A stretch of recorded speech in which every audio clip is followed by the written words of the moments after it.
Vamos começar a nossa primeira videoaula aí. Operações com números racionais. Então, os números racionais, depois nós vamos estudar bem os conjuntos numéricos. Eles envolvem, então, todos os números que podem ser escritos em forma de frações. E também a gente vai ter videoaulas com casos especiais de números com vírgula, né? Os números decimais. Bom, então nós vamos começar com as duas primeiras videoaulas falando em operações com frações. Adição e subtração, eu acho que é o mais complicadinho pra gente lembrar. E quando cai, por exemplo, numa questão do Enem, que envolva frações, geralmente não é uma questão bem fácil. Então, é o que eu digo, assim, é inaceitável a gente errar uma questão porque não sabe fazer uma operação de adição e subtração. Bom, nós temos dois casos a considerar. O primeiro caso é quando eu tenho frações com o mesmo denominador. O que isso quer dizer?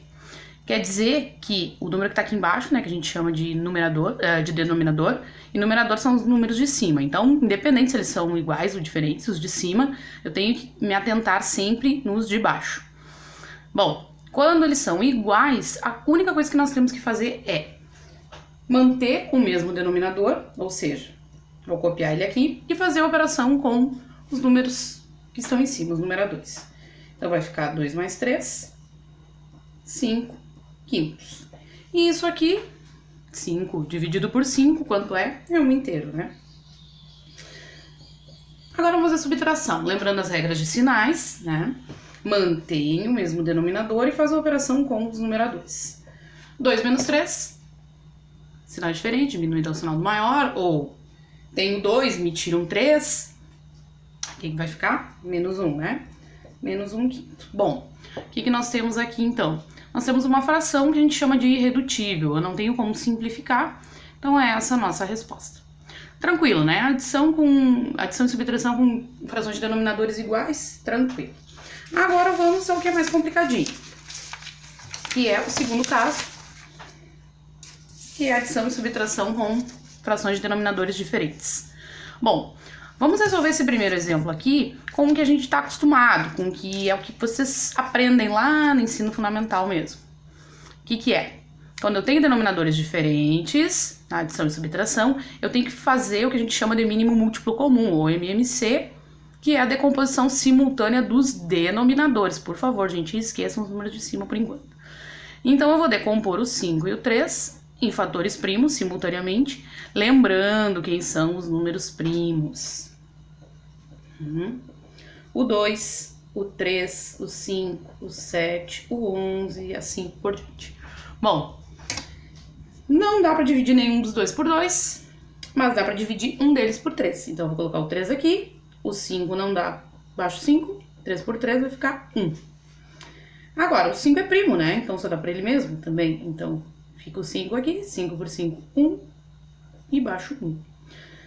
Aqui nós vamos fazer uma multiplicação, vai ficar 3 vezes 5, que dá 15. Bom, isso é uma outra propriedade também, que quando nós temos denominadores que são números primos, ou que de repente não tenham um mesmo divisor comum, o MMC vai ser o produto entre eles. Mas tudo bem, é importante a gente saber fazer o MMC. Agora, esse 15 que nós acabamos de achar vai ser um novo denominador comum, então vamos colocar aqui. O que eu vou fazer com esse 15? A gente vai dividir ele por cada um dos antigos denominadores e colocar o resultado embaixo.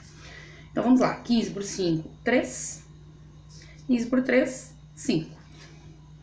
Bom, agora nós vamos multiplicar esses resultados pelos numeradores. Então nós vamos ficar com 3 vezes 2, que dá 6, e 5 vezes 5, que dá 25. Não esquecendo aquele sinal ali do meio, a gente repete. Se tivesse um sinal de menos aqui na frente, a gente deveria repetir também, tá? 6 mais 25, 31. E o denominador, 15. O 31 é primo. E o 15 só dá por 3, por 5 e por 15. Então, essa é uma fração irredutível para o nosso resultado. É o que eu digo para vocês. Esse primeiro método aqui, ele é infalível e é o que a gente resolve desde sempre, né? Quando a gente aprende lá no 6º ano já a fazer decomposição e mínimo múltiplo comum, é isso aí que a gente utiliza. Bom, eu vou mostrar para vocês um outro método, que também ele é bem popular, principalmente em vídeos na internet aí que os professores mostram, que é o que a gente chama de método da borboleta. O que é o método da borboleta? Vou mostrar para vocês na prática, tá? Eu vou multiplicar os denominadores aqui primeiro. 5 vezes 3, 15, tá? E vou colocar ele aqui como denominador. Bom, agora eu vou multiplicar cruzado. Atenção, gente, isso é um método. Método, tem certas coisas matemáticas que a gente faz nele que não são permitidas. Esse negócio de multiplicar cruzado em adição e subtração de frações não existe. É um método que funciona, mas ele não pode ser feito, a não ser que eu tenha um sinal de igual entre frações, tá? Mas vamos lá. Então, tem uma ordem, gente, para multiplicar. Não sai multiplicando cruzado assim adoidado. Eu vou multiplicar o de cima com o de baixo aqui, da primeira fração, o de cima da primeira fração com o de baixo da segunda, e depois eu vou multiplicar o de baixo da primeira com o de cima da segunda, tá? Sigam essa ordem, porque agora vocês vão ver aqui. De repente, se vocês fazem daqui pra lá primeiro e depois daqui pra cá, vai ficar errado o sinal. Então, cuidado. Vamos lá. 2 vezes 3, 6.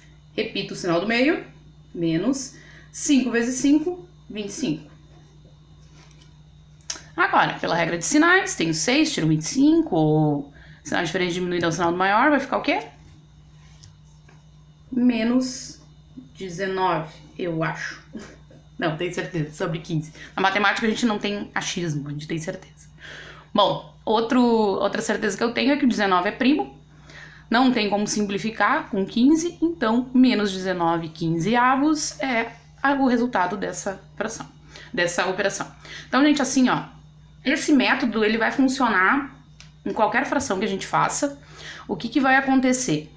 O que pode acontecer? Eu ter números aqui nos denominadores muito grandes, tá? Então, o que vai acontecer? Quando eu faço essa primeira multiplicação e o resultado aparece aqui, depois, quando eu chegar aqui, eu vou ter que simplificar essa fração. É isso o máximo que vai acontecer. Porque aconteceria lá também naquele outro método, tá? Então, eu acho que esse aqui é o mais prático. Bom, agora vamos ao terceiro método. Esse terceiro método é assim, ó, para quem tá afiado na matemática, tá? É para quem tá bem mesmo. Ou não, talvez vocês entendam melhor o que a gente vai fazer aqui. O que consiste qualquer um desses métodos que a gente está fazendo aqui?